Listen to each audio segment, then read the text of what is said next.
You know what it is. Yo, I got tracks like I'm on that heron. And bitches think they better, I don't know what they're on. Turn your speakers up to the max when we're on. Everybody gonna roll with me. What's up, y'all? This is TheRize with Brooklyn Jones. We in the building. Yo, I got such a dope guest today. She is a dope ass comedian. You probably saw her on Last Comic Standing. You probably saw her on Dry Bar Comedy. You probably saw her dope ass podcast, or you saw her in your town doing funny ass comedy and musical comedy. This girl's just a beast, and I love her. Everybody, give it up for Kristin Key.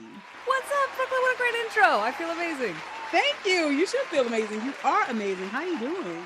I'm doing great. I can't complain. I'm home for this week. I was home like I haven't been home in forever since the world reopened. I've been busy, and so it's nice to be home to like do laundry and just like I had my first Friday, Saturday, Sunday off in a row for like 6 weeks, and so it was really nice. Yeah, I know you're a hard person to get. I was trying to get you on this podcast for like the longest time. You're like, I'm out of town. I'm busy. I'm this. I'm that. I'm like, dang. I'm on a cruise. I'm in a different city. I'm on a plane. Yeah. Yeah, you were all over the place. So I was like, I got to get this girl, but I got you now. I'm here. I'm all yours. You have me for whatever the contractual time limit we decided was. We did whatever. I'm here as long as you want. Thank you, friend. It's usually about an hour.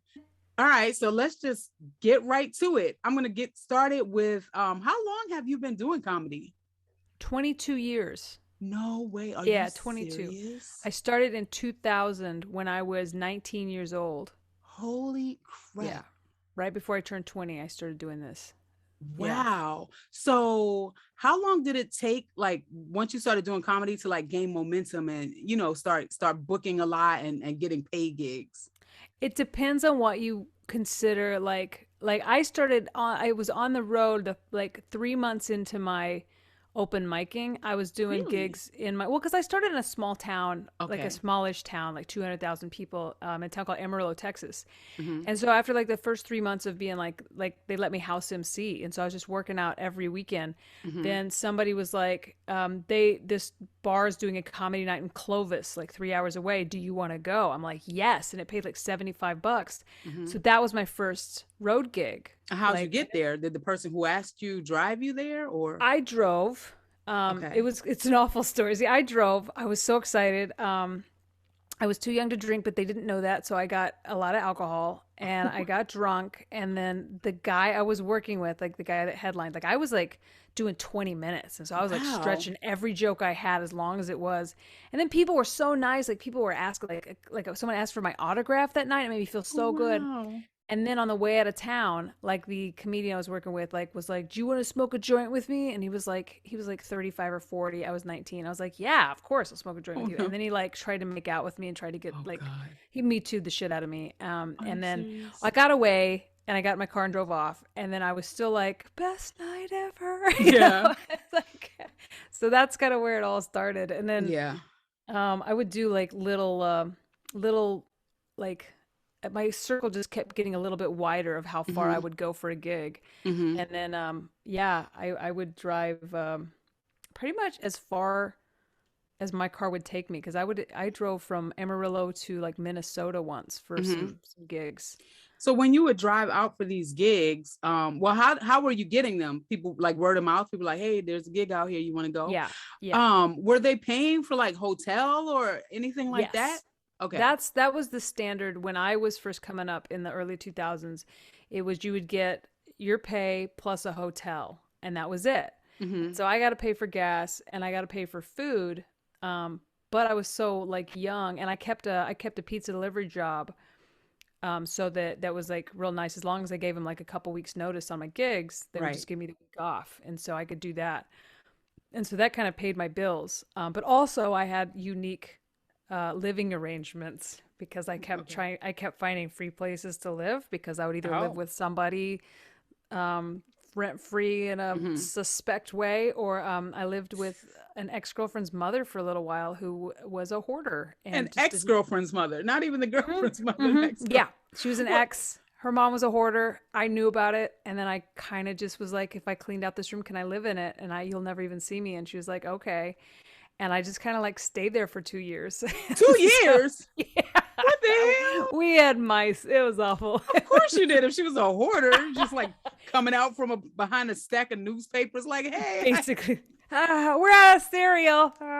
What the hell? Did you guys did you really just stay to yourself, or did you I talk never to her talked to her. sometimes? Never. Well, every once in a while, like we'd like bump into each other late at night because she smoked cigarettes and I smoked cigarettes. We both smoked inside, and so we'd like come in the living room and smoke cigarettes. And like, she was a really interesting lady. Like, she was so private, but she was like a city commissioner for the city, but nobody knew a lot about her. And so we would sit there and talk about like reincarnation and how she thought like the house had spirits of Native Americans living in it. I'm like, cool. And like, we both were into Star Trek. And so we talked Next Generation. We watched some Star Trek, but it was only like between like 11 p.m. and like 2 a.m. would we ever like interact. The rest of the time we just pretended that we didn't exist. That's so funny. Did you ever see any ghosts in there?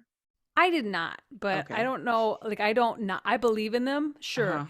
But I also don't think that they approach me. Okay. Like, I think they leave me be. I believe in them. I've seen them. So but that's a story for another day. They don't hang out where I'm at. Yeah. We just run in different circles, me and ghosts. Yeah, I get it. I probably sound crazy as hell to some people. Like, ghosts are not real, but they freaking are. I saw them as a kid. Like, as an adult, I never saw them.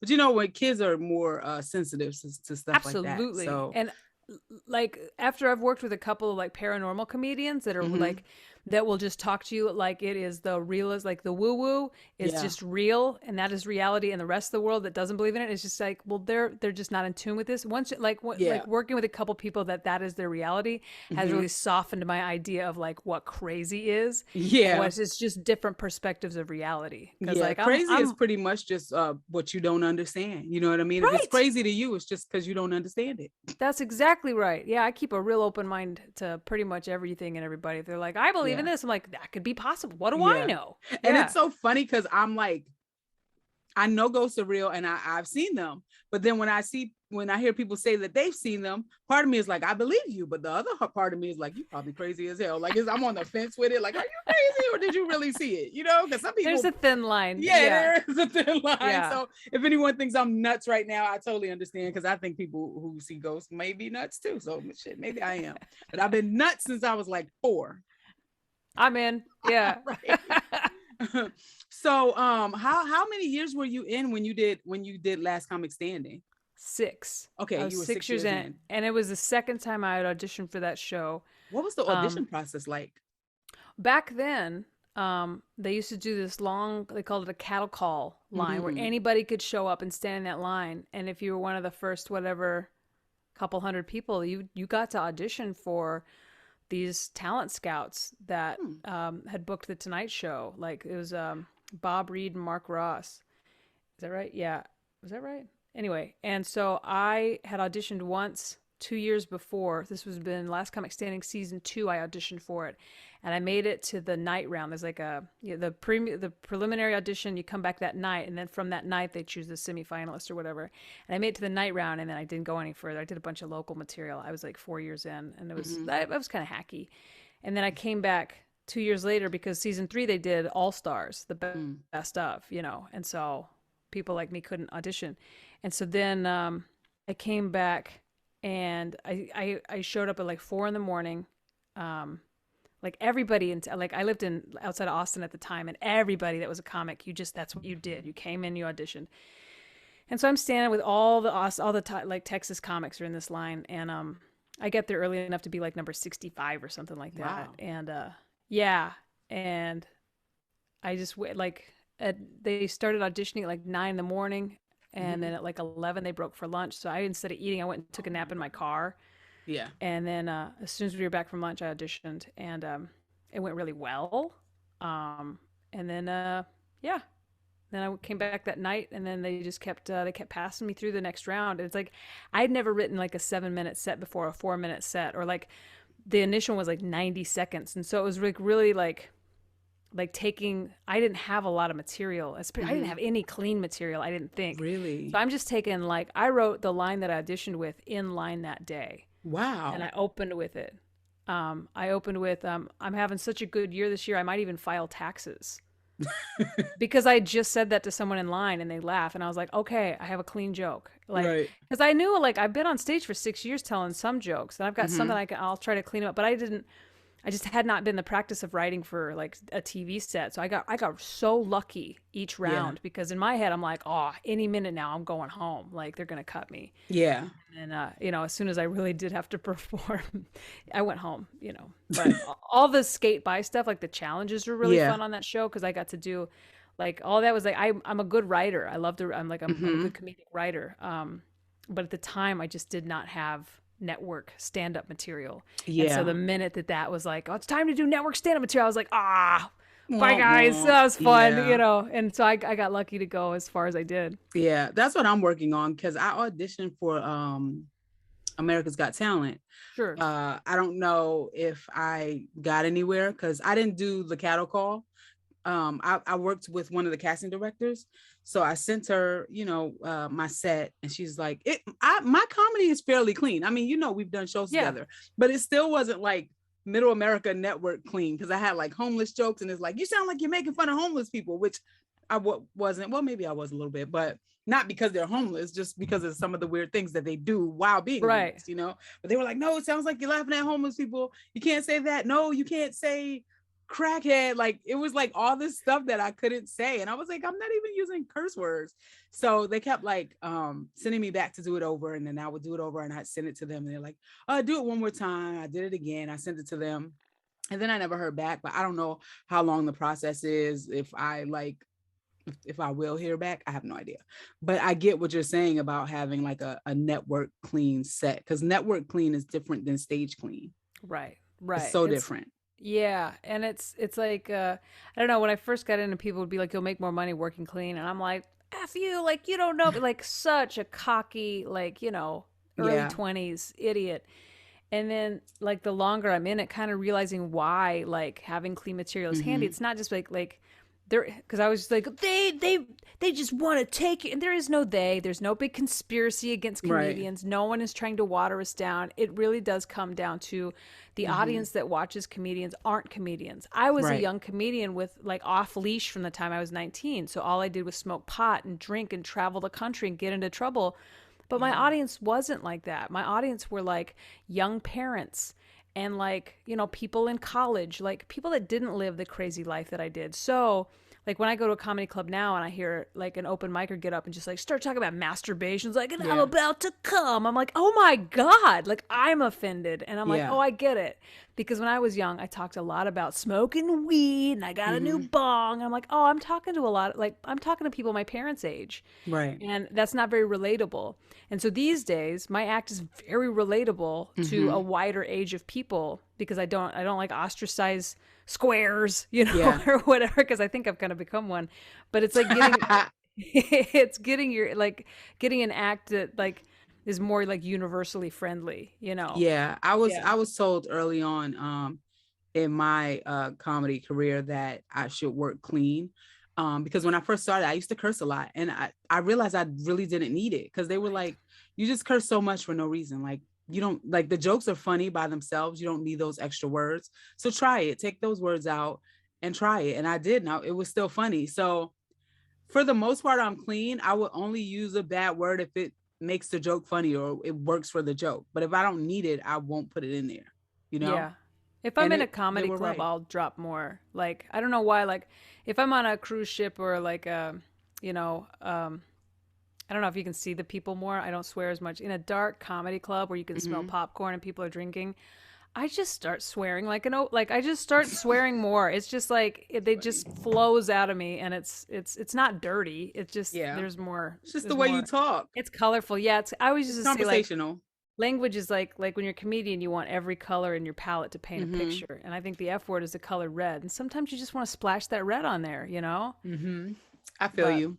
I feel you on that. So have you ever been on tour? What do you mean, like on tour? Like, just like on a tour with a name and you're going to a bunch of cities? No. Okay. I've never opened for anybody big. Yeah, you haven't? No. Okay. Like on a, no. Yeah. I was do you that want seems to do cool. that? Is that something I don't you know. Want to do? No, I don't think so now. Like, it would have been something earlier, because I watch other people do it, and it's like, it's really cool, the venues they get to play. These huge, that's really cool. Now, I don't know. I guess I don't know. I guess I wouldn't turn it down. Depends on who it was. You know, if it was like someone really fun to work with, yeah, for sure. Or like a hero, that'd be awesome. Yeah. So did you get a lot of opportunities thrown at you after doing Last Comic Standing? Because your segments actually aired. Yeah. I was on all season long. I was on. I was the 6th person to go home. Wow. Yeah, out of 12. Yeah, so that's good. Here's the thing: it did open doors, but it also was like I started realizing how hard you have to work to get through doors as a female comedian, even with TV credits, because there's I don't know if it's the same. I mean, I do know it's the same way now, but it's like female comics have like a stigma about us that we're not funny. And so even fresh off of television, I would have people say, well, I don't know, like, do you have 30 minutes? I'm like, bitch, I have an hour, you know? Right. But I got to come in and prove to you that I have 30 minutes because you don't think that anyway. So there's a lot of like hoops to jump through. And I think in like 2006, 2007, fresh off that show, I started like headlining anywhere that would let me. And I started trying to, make connections with club owners, and a lot of them I still have to this day, whether I work that club or not. It helped me like network and get a like a community and a database to go back to. So were you reaching out to these people? Like after you got off, you started reaching out? Yeah. A few times people would reach out to me. Those are typically the times when the check bounced. Like, it was so funny. The people that were like, oh my God, you will kill at my room in Lawrence, Kansas. And then I would show up and they'd be like, we cannot pay you. I'm like, ah, I flew here, you know. What am I gonna do? You can sue for that, can't you? Not at the time, like someone pulled a gun on me at that one, so that was weird. That was weird. I did sue this person in Sitka, Alaska. I couldn't sue them because it was like a weird jurisdiction thing. Sitka, Alaska owes me $850 from 2009.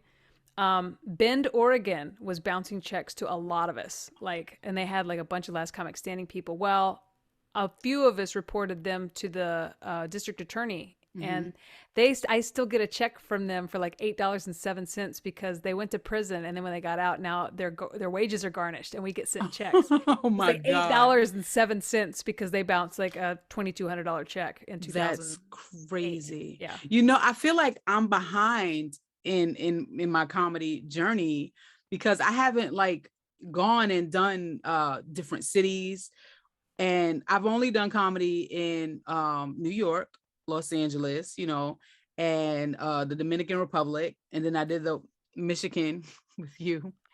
And I mean, the Dominican Republic is pretty big. I'm saying, well, see, I've never done New York, and I've always wanted to, and I've been doing this 22 years in New York. I lived there. I'm from New York, so I started there, and then, I've been there. It's still like it's one of those like, oh, I want to do it someday. Someday I'm gonna play the Big Apple, and I've played everywhere. I've played like 20 countries. You could totally but there's so many different ways to be a comedian that like.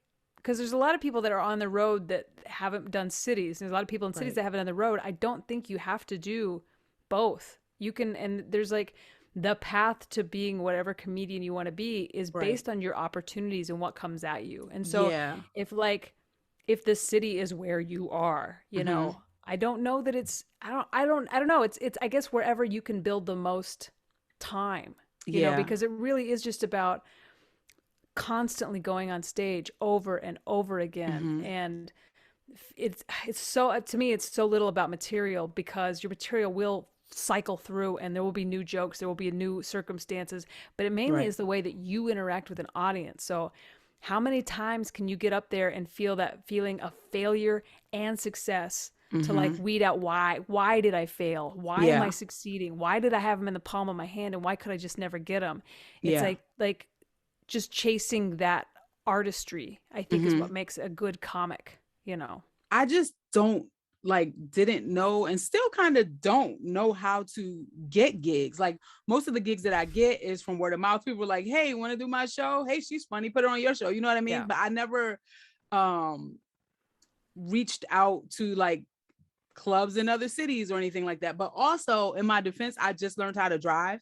So I was like, why am I reaching out to these cities if they're like, you need to come down here and drive yourself? Like, how am I getting there? Yeah. So you have to go. You can't teleport. Yeah. And then part of me is like, is that safe? Because I'm all about safety. And I've heard so many horror stories because they're like, yeah, I'm in this small town by myself, staying in this motel. And I'm like, well, I'm a woman. I don't think I want to go in a small town by myself. and stay in a motel. Like if I did go to cities or whatever, I would like to go with one other person, at least like another comedian. But then people are like, well, if you reach out to clubs, they're really not big on booking two people. They only want to book one, you know? And I'm like, I don't want to go to some random ass town in the middle of nowhere with a bunch of people I've never seen before or never met. I don't know where I am by myself, especially if it's like a white town, because I'm just like this black lady in the middle of like middle America, white land. I don't know if they're going to want to lynch me or something, you know, because you don't know where you are, because there's certain places that are very diverse. So they're used to seeing black people. And there's some people who's like, what the hell is this black person doing here? You know what I mean? So I'm like, I don't know these places well enough to just be running off to middle of nowhere to tell some jokes. And these people in the audience, they know that you're not from there. They know that you don't know where the hell you are, and they know you're getting paid the night. They don't know that. That's the thing. It's like, I think as comics, especially like young comics, we give the audience way too much credit for like being judgmental, when honestly the audience is typically your ally. They're there to see you because you're the comedian. They're on your side because they want to laugh, and you have that to give them. Like, and they don't really know anything. There's a mystery about comics. They don't know where you're from. They don't. You could be local to them, because a lot of times I'll get off stage in weird like Kentucky. They'd be like, "So you from around here?" I'm like, "No, I said my act. I'm from Los Angeles." They're like, "Oh, okay." Like they just don't think about us that much. They think about like they're like us. They think about themselves until we're making them laugh, and they think, "Oh, that girl was funny. What was her name? I don't remember." But the part about being scary, like that's I spent my whole early 20s traveling the country, like small town, and I was drunk and high at the time. So it is a miracle that I'm unscathed. Right. I guess the New Yorker in me is paranoid. I always think somebody's out to get me. Somebody's about to rob me. I always think somebody's hiding behind the corner, ready to jump out, and I have to beat their ass. Like my guard's always up. I feel like they're so much more scared of you than you are of them. It's like the spider scenario. It's like, who is the spider in this story? You know? Yeah. Because as a comedian, I mean, I guess you're the outsider in a way, but you're also like, they think you're the cool person coming to town, you know? Yeah. Yeah. I'm glad to hear your insight on that, because I'm like, oh, hell no, I'm not going to freaking Idaho in the backwoods to tell some jokes. They be waiting out there with me with a fucking... It's funny. I play Idaho twice a year. I play a town called Moscow, Idaho, and I played a place called Coeur No d'Alene. shade to Idaho. I just threw that out there because I've never been there, and it just sounds far. Don't ever go to Wichita Falls, though. And if you're listening and you're from Wichita Falls, you're going, don't come to Wichita Falls. It's Wichita crazy. Falls. Don't go there. Avoid Wichita Falls. It's crazy. But Coeur d'Alene, Moscow, get up there. Northern Idaho, shout out. Good places. What's wrong with Wichita Falls? Nice. You've piqued my interest now. If there's a gig there, it's not a good one. Like I used to do this gig at a Red Lion there. It's a hotel. And like you'd perform right before they open up the dance club. And so you're on the dance floor, and everybody there is there to dance, not to see comedy. It's like a free show. But they can't start dancing until you're done. They're like, get off the stage so I can dance the jig. Oh my God. Hilarious. Oh, I did a show like that in New York. It was at a lounge in Harlem, and nobody was there to hear jokes. They were there to watch the game and drink. And we're up there telling jokes, and they were like, what the hell is this? Those are the hardest rooms to do. Like, people that put together comedy rooms don't think about that. They're like, oh, I'm doing a comedy show, and it's gonna be like you're gonna follow a band, and they're gonna be like a dance band, and it's gonna be you, and the band's gonna come back on. I'm like, no, that's a break. Yeah, just let me do it up top. That should be a set break. Yeah. I can introduce the band, because then I can hype the band, do some jokes, and you're like, why is she still up there? Whatever, we're still having fun. And like milk, like there's an art to putting a show together, but just throwing a comedian in a situation is never good. Like, just don't add comedy, doesn't make it better. Yeah. I remember that gig. This one girl got on stage before me, and in the audience's defense, she really wasn't telling any jokes. She was just talking. I don't know what the hell she was talking about, but the audience was done. And they were like, get the fuck off the stage, bitch. And I was next. I was like, oh God, I got to go up after that. I was like, they're going to cuss my ass out. But they didn't. I did well. Most of them just ignored me. But I had like one table that was like, this girl's funny. That was all I needed. I didn't get heckled. Because you are funny. And I think that's like, another thing for if anybody's thinking about doing stand-up, like if you're funny, you can get away with a lot more, and you don't necessarily have audiences that hate you. Yeah. Like if you're funny and you're just like trying to make the best of each show and not like, oh, how can I play this show? This show sucks. It's just like, all right, how can I play this show? Like I'm gonna try to make it. I'm gonna do the best job I possibly can, and then typically you'll at least like have one or two allies. Yeah. You know? Yeah, and that was good enough for me. I had like one table of people, and my friend was sitting like right next to their table, and she heard one of them say, "This girl's funny. They should listen to her. Like if they listen to her, they would actually like her." But they didn't even give me a chance. They were like, "Man, forget this comedy show. I'm gonna text on my phone, watch the game. You know what I mean? I'm gonna have a side conversation." But that one table, I was like, "Okay, I'm playing for them then." Yep. So you do a lot of out of town gigs now. Do you reach out to these clubs to book these gigs, or do they reach out to you? A little bit of A, a little bit of B. Comedy clubs, I typically reach. I have a handful that I've played for years and years, and so I'll hit them up when I see holes in my calendar. And I like to keep like now because I do corporates and cruise ships, which pay so good, and so I do a lot of those, and then I keep room in my calendar to have some comedy clubs to like keep me writing and keep my material fresh, you know. But I will reach out to them. God, it's funny because it's like. I'll reach out and then I'll think this club's not going to book me. And then they'll hit me at a weird time, be like, hey, you want these 3 rooms? I'm like, yes, like, thank you. So it's like a little bit of a little A, little B. But then there's also some clubs that I still want to play that I haven't. Those are the ones that I will go after. So I'll still like cold DM comedy clubs sometimes. And like, I've snuck into a couple places that way where I'll just like DM like, hey, who books your room? My name's Kristin. Like, here's my credits or whatever. And I'd love to play a room. And sometimes I get a hit back and then sometimes I never hear from them. But I'll still do that on clubs that I haven't played that I'm like, man, I'd like to go there. Yeah. You know? Now, when you do these clubs, what all do they pay for? Do they pay for your travel, your hotel, or are you responsible for getting yourself there? Like, I pay for air. They pay for hotel, and then I pay for food.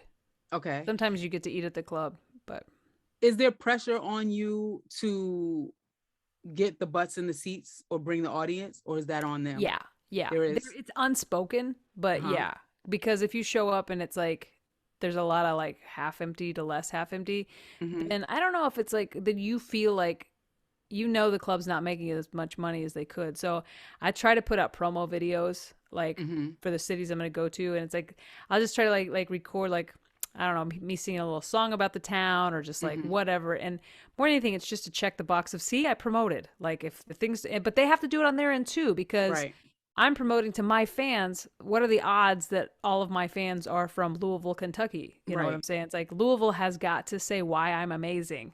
Yeah. And to put my name out. Because if like you could have Carrot Top, let's say Carrot Top came to town. No one's going to go see Carrot Top if you don't tell the town that Carrot Top's coming. Right. You know, can't keep it a secret. You have got to, so both of us have to promote. I think it's a two-way. Is the audience, do you usually get a pretty decent audience when you go out to these depends on where it is. I do better. I do better with this haircut on the coasts, I think, as a draw. But then I've got some cities that I've played for so many years that I do have a decent following. They'll come out and see me, How do you feel like when you go and the audience is kind of empty? Do you feel like, ooh, they done flew me out here for nothing? Do you think they're looking at you crazy? Or you just like, oh, I play it like it is. To me, it's more about like how I'm going to approach my set.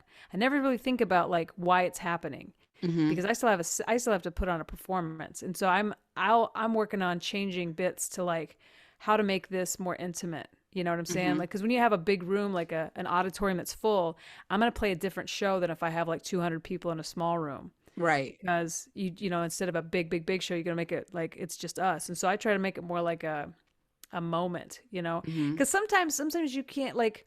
Sometimes it's not that you didn't draw. Sometimes it's like whatever, they like the biggest country band in the world is playing at the state fair tonight. Sorry, it just happened to be this Friday. And you're like, son of a. And so it's just me and 30 people that are completely there to see me, So I'm going to make it, this is going to be the best show for these 30 people.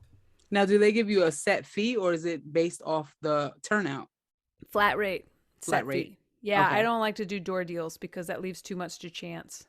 Yeah. Every once in a while I'll do it. And if I promote my own show, that's the way I'll do it. I'll work out something like, I'll do every once in a while, I stopped doing it the last couple of years, but I used to do a home for the holidays show in Amarillo, and I'd find like a bar venue or somewhere, and I'll keep the door, they keep the bar. If they'll do that deal with me, this is a good deal for me. Yeah. And then I take care of all the tickets through like Eventbrite or something. I have someone that I know on the door, making sure that, yeah. And then they make money on the booze. I make money on the tickets. We usually do it on an off night for the bar. So if, like on a Thursday, yeah, they, if they're having like nickel beer or whatever, I can compete with nickel beer. Yeah. And yeah. But other than that, like a comedy club or something, it's a flat fee. So, okay. Yeah. So you said you do a lot of corporate and cruises. How did you transition from comedy clubs to corporate and cruises? Cruises was I had an old manager that got into cruise, like became a cruise agent, and he was like, a long time ago, hit me up, was like, do you want to showcase for cruise ships? And I was like, absolutely. And I showcased, and nobody wanted to book me. My act wasn't clean. Well, it wasn't clean back then. I mean, it was the cleanest I had, but it was still like, it wasn't clean. It was just I just took out all the dirty shit. But it was still like not a clean act. Right. So a few years went by, and then I showcased again, and nobody bit. And then finally, like, I had this set with this, like a video of this set that I was doing, and my agent was like, that's a good video. We could submit with that. I was like, great. And then there was this another showcase, but it was just for Princess Cruises, and they're the a little bit older and a little bit wealthier, and so it's really clean. So I did this set for them. They loved it. And they were like, we're going to book you. And so then it was like, if I can play Princess, I can play any of them. And so I started, they started submitting me more, but it's just having a good tape. Right. Do you call them tapes anymore? I guess. Video. It's having a good video. Tape. Yeah. So if somebody wants to showcase for a cruise, how do they do that? Do they have to know somebody, or do they have to go on their website, or find a cruise agent and Google it? Google talent agents that specializes in cruise ships, or like talk to other comedians that have a cruise agent and be like, will you put me in touch with yours? If this is something that you're looking into doing, that's all you. Mainly, it's like talk to another comic that's doing what you want to do and find out how they did it. Because most of the time, like, comics are not like, this is my secret, I guard it, I don't run shit in here. We're like, oh yeah, this is who I talked to. That's how I got in. You want me to introduce you to Ron? Yeah, sure. Yeah. Hey, Ron, so and so wants to do cruises. Oh, okay, I'll check out their tape. It's a community, and so we want to help each other out, especially if you're right for the job. Because. I think a lot of us, sometimes you see people doing the job that you're doing and they don't do it well. And you're like, I know people that could do this job. I like, I don't know. I still like being a comic. So like I give 110% every single time, because I want people to have a good show, whether there's a 10-year-old on the front row or whether I'm in like a really big comedy club where you can say the F word a whole bunch. Like I want the shows to be amazing. But yeah. Cruise agents will book you in cruises. And what about the corporate? Did you get an agent for that too? Or is that just like word of mouth? This is still a bit of a mystery. So far, word of mouth. And so it's like getting anytime your name is next to clean comedy. And like, because I ended up getting some corporates based on my dry bar special. And so doing a dry bar special put me in like a clean comedy community. Like, so dry bar is always clean. Those sets dry bar, they shoot in Provo, Utah. So it's not just clean. Wow. They call it Provo clean. Wow, how'd that come about? Your dry bar special. We approached them, and this was actually who's we? You and your agent? Me and my manager. Okay. Because I knew that a bunch of guys were doing specials, and I also knew they'd never had a lesbian on before. And I talk about my wife, and I was like, I want to ask if we can do this because I want to hear them say no. And they didn't say no. You know what I'm saying? When you're being kind of like defensive already. I'm like, they haven't had a lesbian. Like, I know the things you can't talk about. You can't talk about like beating your spouse. They really respect marriage. Like, you can't swear at all. You cannot talk about sex. Any sex is too much sex. I'm like, I don't talk about any of that. Yeah, me but either. I do talk about my wife. I want to find out if we can do this. Like, just because I want to infiltrate this really clean thing with a gay person who's family friendly. Yeah. And I got to do it. And I got people to have always this dry bar special. Like ignorant people always look at gay people like provocative or slutty or whatever, Right. but it's really not. It's just that that's your preference, but you could be super clean and be family friendly and a clean family. I know so many like gay couples that are just like cookie cutter family, picket fence, 2 kids boring, and a dog, vanilla. Just, we work puzzles. Like, not like, I mean, slutty, provocative, doing all this debauchery that people think just because you're gay. So I'm glad you did that special so people can see like a lesbian can be super clean. And that's what like that got me booked on some cruise ships that I don't think had a lot of gay comedians. And so I play Holland America, that cruise line, very often because their company is very like gay friendly. But they're trying to do it in a very respectful way to respect their clientele, who is older, they skew white. But the company is like, we want to encourage diversity. And so they kept booking me in the beginning when I was first starting to do these cruise ships and be gay. And my hair was real short and my act was getting there, And so I had some like real negative comment cards at first, but Holland backed me and they kept bringing me back. Yeah. Some people were like, there were two things. They were like, we think she's promoting a homosexual lifestyle and we don't like that joke about her grandpa dying. And, which now that joke is amazing. Really? Yeah. I love it. You gotta tell it to me one day or send me a link. Yeah, I'll send you. It's good. It's but I had to work it out. So that was a fair comment. The shit about me being gay is like rude. Yeah. So the agent that you have, is it a comedy agent or like a booking agent, or is it just like a regular agent that sends you out for commercials, but they handle your comedy too? I have like 4.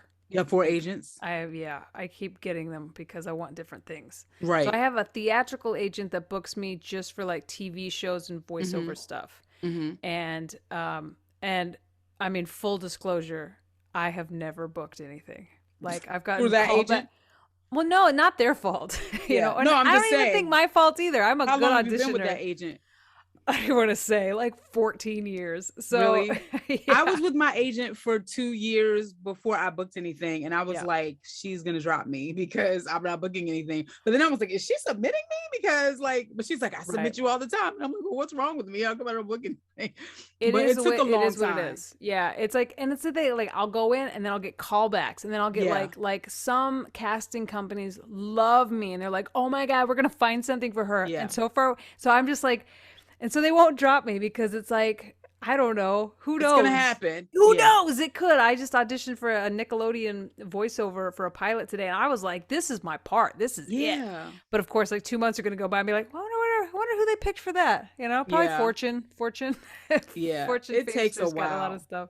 Because I really thought that she was going to drop me. But then it was crazy because like, when I finally did book something, it was during the pandemic too. And I was like, I thought stuff was going to be super slow during the pandemic, but I don't know. I was like, yay, maybe now she won't drop me. But now it's good to know that you can be with an agent for that long and like not book and still not get dropped. Yeah. Well, and I mean, little stuff I guess comes they along. know that. Yeah, and I mean, I don't know. Mine works. Wait, I booked something someday.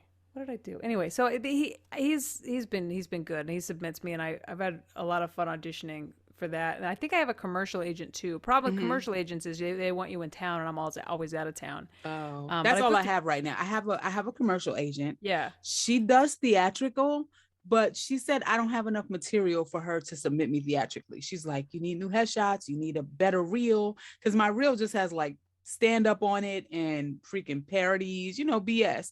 And I keep doing like these short films and stuff, trying to get footage for my reel, but they never come out good. I'm like, this film's no shade to, I'm about to say this film's crap, but it's not that the film is crap, but the footage they send me is crap. So I'm like, I can't use this footage. So I'm just doing all these short films for nothing. It's not for nothing. It's like, I think it's all like, it's good practice. Right. But I hate that, I took my time to do that. I did it for the footage and then I don't have the footage. So I'm like, well, what the hell did I do that for?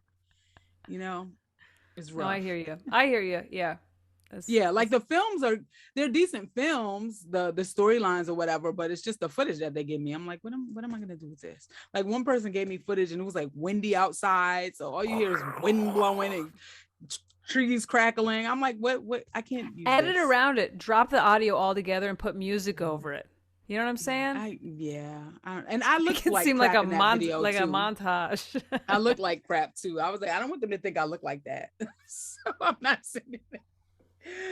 It'll all happen in due time. That's what I. And That's it's what all I tell learning. myself. I think, yeah, It is. it's just like the stand up, like the stage time. The more you do it, the more it becomes like muscle memory. And you start like, remember when I first started, I used to get like so obsessed with like outfits or like, I don't know, like weird things that like now I'm like, oh, that's stupid. That's stupid. Just do your job. Just show up and do your, because anything to distract me from the actual job, you know, because I was, you know. So it's just like anything to build confidence in your craft, you know. So if it's acts, just acts, just whatever, audition over and over again. Yeah. What was your defining moment where you were like, you know what, I don't have to work anymore like a regular job. I can just do comedy now. When was that moment? I think this would have been like 2008. Or it's like a couple years after Last Comic. I got a bunch of colleges, and I had quit my day job. Did you go through the college thing, the whole NACA thing and all that? You did? Yeah. Fresh off Last Comic Standing, I got a lot of those. And so that was like, I was like, oh, this is going to be my income now. And that didn't last too long. Well, and these were the 15 years that I drank heavily. So I drank away a lot of opportunities back then. And so it's like I really thought like, you know, people are just going to keep booking me because I had that TV credit 3 years ago.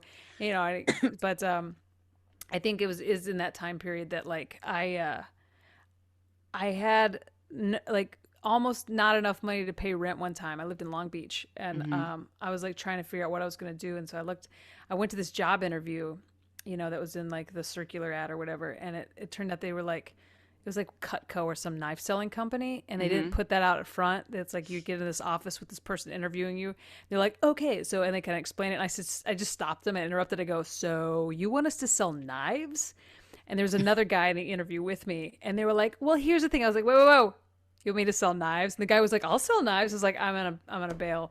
And then I got super, super drunk and like decided like I can do. And so I ended up getting enough shows to make rent. And I was like, it was more like fortitude of, I would rather do these low paying shows that I'm too good for than go out and sell knives.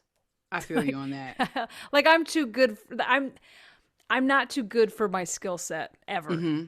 Yeah. But that's not my thing. I'm never going to be an office worker like that kind of office worker. Cause now I'm in my office a lot. Yeah. It's like my skill set is specialized. I just have to believe that it will make me money. And it does. That's a good mindset. Yeah, for sure. Yeah. You have to work hard and believe in yourself, people. What advice would you give to job? Yeah. You said take some shitty jobs? Sure. Yeah. If it's in your skill set, you know, if the bar gig pays $75, but I need that $75, go play the bar gig. You know what I'm saying? Do the Zoom show. Put the cash in your pocket, because it's that, or like go get a job outside your skill set and see how bad that sucks. It's not a bad job for some people, but it is for me. That's true. There were a couple of times that I paid my rent off comedy contests. Just kept entering contests. Like, I'm gonna win this shit out of. I gotta win so I can pay my bill. Mama needs to stay here. People were like, oh, I just want to win. I'm like, forget winning. I need this money so I can pay my damn rent. It was so funny. I won so many comedy shows. And people were like, you're really good. You're winning all the comedy shows. I'm like, look, I have to win. It's not about one when I have to win today, so I can stay in my house. People don't know what we comedians go through. That's incentive. That is incentive. Yeah. And it's funny because like I was even recently interviewing for, day jobs, especially now because a lot of them are work from home. I'm like, oh, let me get a work from home job. And I've been like interviewing for them and I haven't been getting them. And my mom's like, because you're not supposed to be doing that. You're a comedian. Focus on that. You're supposed to be. She's like, that's a waste of your time. Stop applying for these stupid office jobs. And I'm like, but I need the money. She's like, you don't need that money. Focus on your podcast and your comedy, and the money you'll get the money eventually. So I'm like, okay. So I'm just like focusing on that. But then I'll go do DoorDash sometimes to get like some quick money. And I'm like, one day somebody's gonna recognize me at their door. Like, aren't you that comedian? I'm like, yeah, here's your food. Like, if you see me at your door with your meal, just say hi. That's a comedian's life. That's what we do. Yeah. Actors wait tables and we find side Yeah. hustles. It's you side hustle your way through this because Yeah. I don't know, like you are talented you've got a talent. You've got Thank it's a you, Kristen. specialized talent, and not everybody can speak publicly. True. It is in the top 5 of fears. And it's Yeah. just it's your superpower. And so if you Hmm. have that superpower, I mean, you may not be a rich person, Yeah. or Yes. even like I'm rich. The wealthy, money hasn't hit my account yet, but I'm right? definitely rich. But Waiting just the for it. amount making any money, I think, is Yeah. a cool Anytime thing. you make money for your passion and what you're really good at, it's awesome. Cause like the $500 I might win from a comedy contest feels so much better in my pocket than $1,000 that I get from a day job. You know what I'm saying? Yeah. That money means so much more to me. So I feel you on Yeah. that. What is your like favorite or biggest accomplishment you think so far in your career? What has been your favorite accomplishment or thing that you're probably most proud of? Oh, headlining Vegas. That means Nice. the most because I worked hard for that. I Mm-hmm. worked so hard for that. There's a room in Vegas, it's Brad Garrett's Comedy Club at the MGM Grand. And I went in there and I think in I came 2009 or 2011 for the first time as an Mm-hmm. opener. Mm. Oh no, maybe I featured the first time and then I got demoted. Oh no. Well, I How'd was you get the feature drinking. I though? was Did they like, reach out to you and say, hey, you're funny, come feature? it was Or was through a it like one of different the club I comedians? worked. It's because I worked the Ice House in Pasadena Oh, I up love the here. Ice And House. yeah. And I used to play there all the time. And so the booker for the Ice House, I don't know how they were connected to the Brad Garrett's booker at the time. So I got booked and I played there as a feature like the first time or two. And Mm-hmm. then like some drinking happened. I don't know. We never really talked about it, but the next time they kept offering me opening jobs, no Mm. featuring jobs. And that happened. I went on for a few years. And then I got Mm. sober, went back as a feature, and then ended up headlining. And it's like, and now I headline there. And you get your name on this big marquee and you come into That's Vegas and dope. it's like, yeah. And it's like, when I was like 19, starting out in Amarillo, Mm-hmm. that was just like beyond my wildest dreams, Mm-hmm. to even go to Vegas And and do people in shows. Vegas to see a show. So I'm sure you had like some people up in there It's because awesome. It they is want to such a good see. feeling. That's what Yeah. they're there for. I Yeah, love and they that. pay good money for it. It's like Mm-hmm. it's nice, and you feel like, like a Vegas, I don't know. I don't know. Like cuz I grew up like really like idolizing like showmen back in the day, Yeah. like Dean Martin. I mean, now I hate Dean Martin cuz I'm a feminist, and everything, but but just the people that played Vegas like Elvis Presley. I was a huge Yeah. Elvis fan, and just like the idea that I'm going to be in Vegas like headlining this show that like Elvis Presley was in Vegas and he played, and I'm not Elvis Presley by any means, but it's just like Right. that feeling of like I'm in this community, I'm getting to Yeah. do this really cool thing. Did you always do musical comedy or is that something that came along? Like how did that come along? No, that I started just doing straight stand up for the first 6, 7, 8 years maybe. And I played just a little bit on this, like I played the guitar and then I got better at the guitar because I was writing funny songs just Mm-hmm. for fun in my spare time, not for stand up. And like I had a friend that worked at a college radio station. He was like, "Oh my god, can you write a funny song for Valentine's Day? We'll play it Hmm. on the air." And I was like, "Oh yeah," because like I can write songs real easy. Like it's fun for me. Yeah. And so I wrote this song called the Passive Aggressive Love Song, and, and I played it on his radio station, and it was real fun. So I played that. I played that in my set like a couple times, and I don't know, it was long. It got a couple of laughs or whatever. I didn't think much of it. And then I'd play every once in a while. I came up with like a couple songs as a closer, Mm-hmm. in like 2007, 2008. And then, I don't know, like 2013 to 2015, I was going through a lot of like personal changes. And my manager was like, why don't you just play the guitar more? Why don't you just play it the whole time? I'm like, Mm. nobody wants to hear that many songs. And she was like, maybe not sing, maybe just have it the whole Yeah. time. And I'm Yeah. like, I don't know how this is going to work, Barb. Then they'll be expecting it. Like, wait, is she gonna sing a song? Right. And so she was like, it's a challenge. And I was like, you know what? I like the challenge of it. I will take it up. It's always to prove someone wrong. I will take it up to prove that I hate it. Mm-hmm. I'll never do this again. I took it up. I held the guitar and I just started like noodling like I would in like if I'm playing the guitar like at someone's house, if they're like, "Oh, Kristen plays the guitar," I will sit there and play the guitar while I talk to you, and I will play like, I don't know, like rhythmically to our conversation. It's fun. I started doing that on stage, and it started like punctuating jokes, and it started creating a mood, and I'm like, "Oh my God, this is so fun." It changed my act so much. That. Yeah, and so then I got to write a few songs, like, so I'll weave in and out, but I don't play that many songs, like 2 or 3 per 45-minute set. And the rest are all these like just like using the music to steer a show, you know, or having like a singing punchline here or there. And so yeah, did your agent say, "I told you so"? Pretty much. I mean, I said thank you. Like there's like a couple people that have changed my comedy career, and I'll always say thank you. Like Barbara Holiday's the reason that I'm out of the closet. She's the reason I'm out of the closet. Yeah, she encouraged me to do that in 2015. It was shortly after I almost died in a car accident, so I was like going through this life thing. Yeah, and she was like, she didn't really book me before that, and she was like, the reason I don't book you is because I feel like your act is like dishonest. Like it's like there's an elephant in the room, you don't talk about it. I'm like, and like I was like, I don't talk about it because I have issues with my parents, and I don't think they'll like me if I came out, and yada yada yada. And so I did this show for her. This anti-bullying show, and she'd asked me to do my story, you know, and I was like, I'll do it for this show. I'll write some material about it.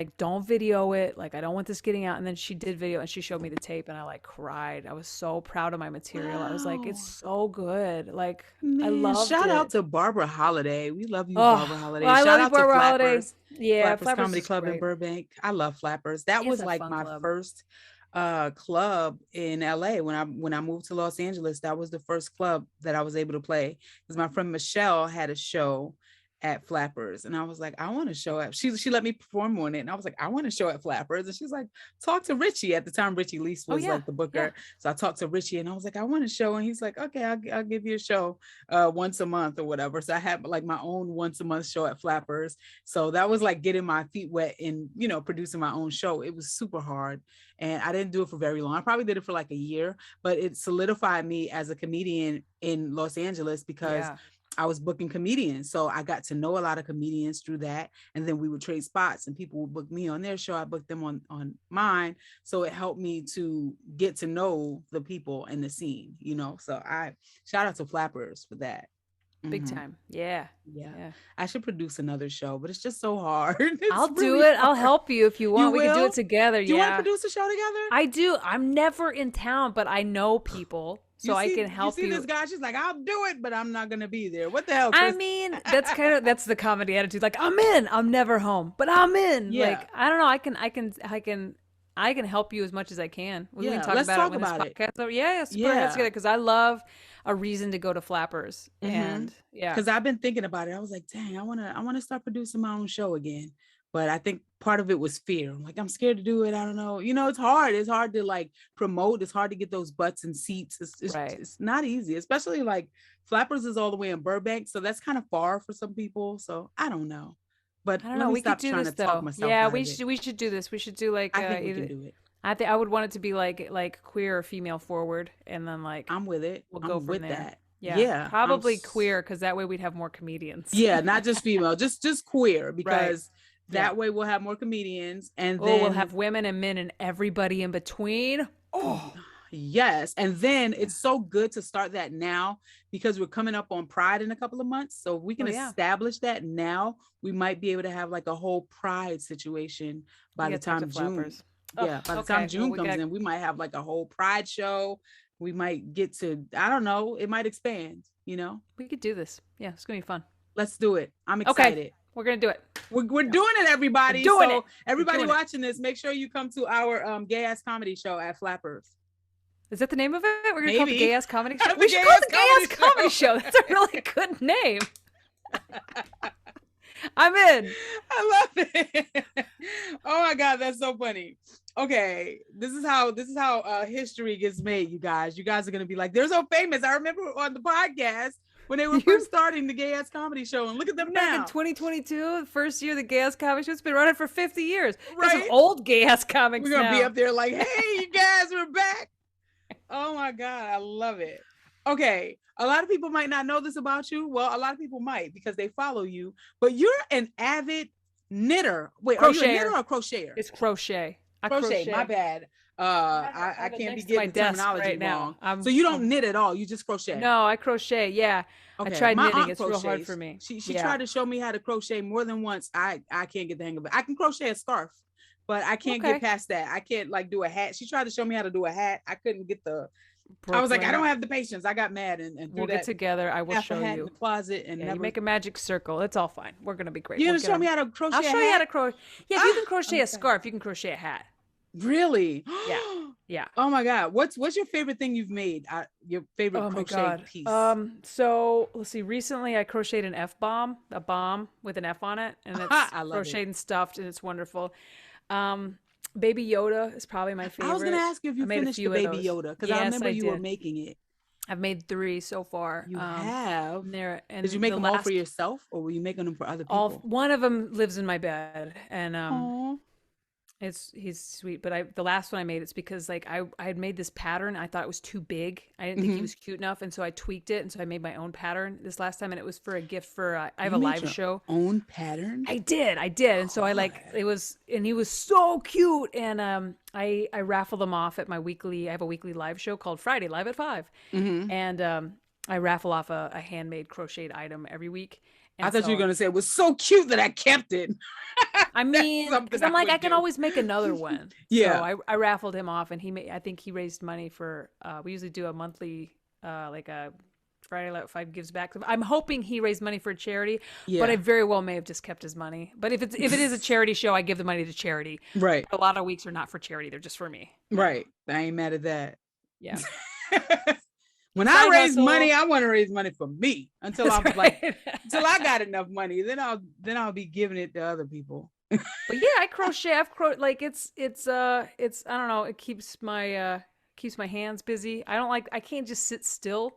Yeah. So I'm always doing something. And crochet's a really good way. And now that I found a way to be creative with it. Yeah. Because like I crocheted a hot dog for this other online show that I guest appear on, called Social Distancing Social Club. Yeah. And one of their running jokes is about one of the hosts, and he loves hot dogs. And so I crocheted a hot dog, and do you ever crochet any clothes? Like, have you ever made like a whole sweater?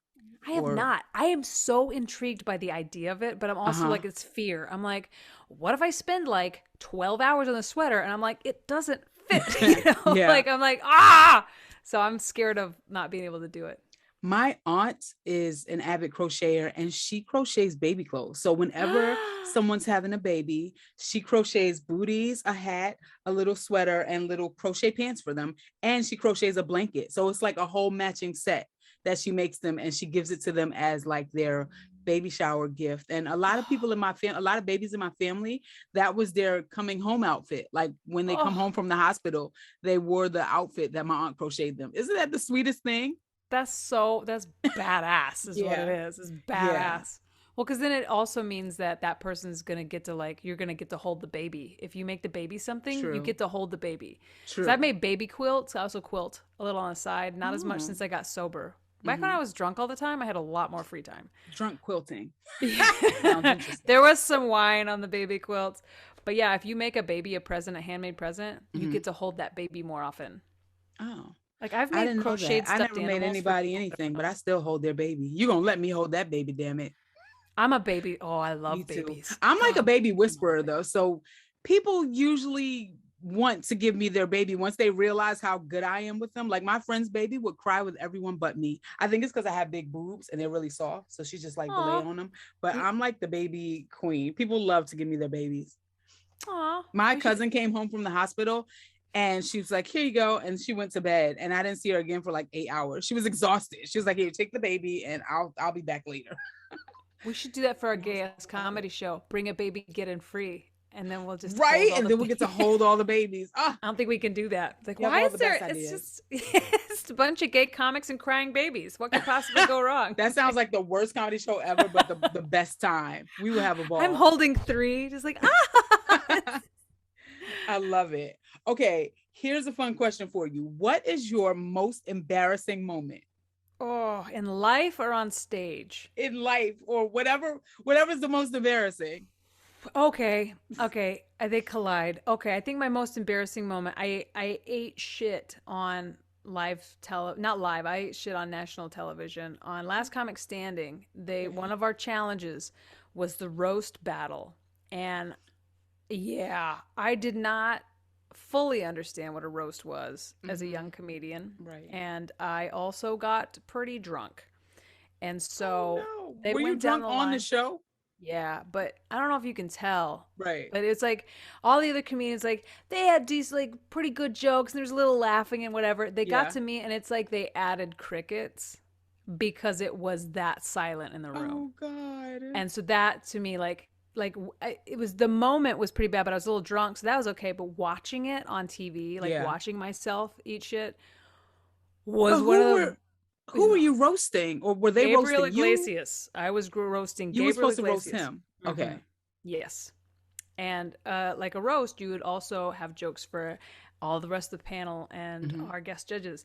Well, I didn't write any jokes for them. I just wrote jokes for Gabriel, and some of them were offensive.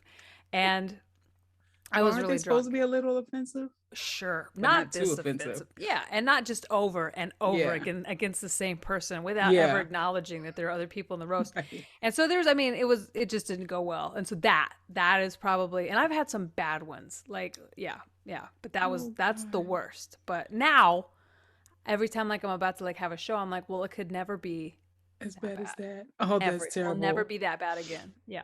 I've been making it my business. Every time I make a person on this show tell an embarrassing moment, I tell them one. And it's sad that I'm on the fifth show and I still have more. I'm like, what the hell am I doing? And like, I'm such an awkward person. I have so many. So I'll tell you one. I was in New York walking down the street in the wintertime, and New York is a notorious place for catcalling. I thought this was a world thing, but no. New York, like I don't get catcalled a lot here. It's not really a thing here. But in New York, every block you walk down, hey girl, hey sexy, oh you fine. Can I get your number? Can I walk with you? It's like a whole thing, you know? So I'm walking down the street, and in New York, guys like to hang out in front of the corner store. I don't know why. I don't know what they're doing there. Maybe they're just like, that's their hangout spot, or maybe they're selling drugs. Maybe I don't know what the hell they're doing, but it's like a group of guys is always in front of the corner store, right? Whatever corner a store is on, there's a group of guys to go with it. So I'm walking down the street in the wintertime. It had snowed. The snow melted a little bit, but it was cold. So now the snow is ice. So it's like icy snow. So I'm walk past this group of guys. They're like, hey girl, hey sexy, can I talk to you? I'm like, oh God. And I'm like ignoring them. I walk past them and I try to speed walk past them to get away from them. And I slipped on a slope and fell and bust my ass on the ice. The whole group of guys was like, oh, she busted her ass. They laughed and laughed and laughed. I had to get up. I'm sliding, trying to get up. I get up, I walk away. And of course, the block that I fell on is a long ass block. So I either have to go back to pass these guys or walk that long ass block to get off of it. And I walked the long ass block, and the entire time I heard them laughing until the laughter disappeared. They might still be laughing because they didn't stop when I left. The laughter just disappeared because I got so far I couldn't hear them anymore. I went from this sexy thing to this goofy ass bitch falling and slipping and sliding on snow. I don't miss snow at all. Somewhere the kids say they can still hear those guys laughing at the corner store. Yeah, that's a shame that I have so many embarrassing moments. But funny. Yeah, that's my life. Okay, last question. What is a talent or ability that people might not know about that you have? Do you have any strange or quirky abilities or talents? I have several. Okay. I play the banjo. I can make balloon animals. Oh. I know a lot of old gospel music. Really? Yeah. A lot of old Christian gospel music. Oh, interesting. But I think the banjo and the balloon animals will probably be my strange and unusual talents. Wow, you do have a lot of talents. That'll probably go over well on a cruise too. You could do a kids comedy show and make them balloon animals.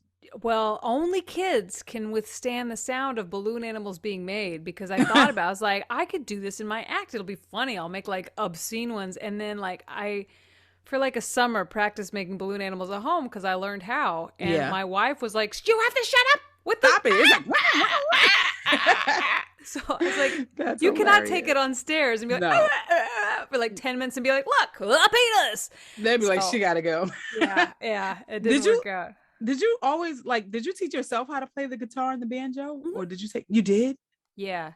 As a kid? Yeah, like around 19. Like everything happened around 19. I was back in the closet. I was like having this existential crisis. Like I just discovered weed. And so I'm just like, and I had terrible insomnia. And so I would just stay up all night long learning to play the banjo and playing the guitar and like learning how to do stuff because I couldn't sleep and I couldn't afford cable. And I was stoned. That's so funny. Yeah. Speaking of guitar, I got to get on that. My very first guest was an actress and singer named Terry Dexter. And we both promised each other that we would each learn a song and play it for each other. So I have to learn a song on the guitar and play it for her. I have a year to learn. Do you know how to play the guitar at all? No. Well, I took guitar lessons, right? Years ago. And I knew how to play like one song and I knew all the chords and I knew how to read music. So I could play, while I read the music, but I wasn't good at it because I was just learning. So I would, pluck along really slow. And then I couldn't afford the guitar lessons anymore. So instead of practicing what I had already learned, I just dropped it all together. And I thought I still knew how to play because I learned it.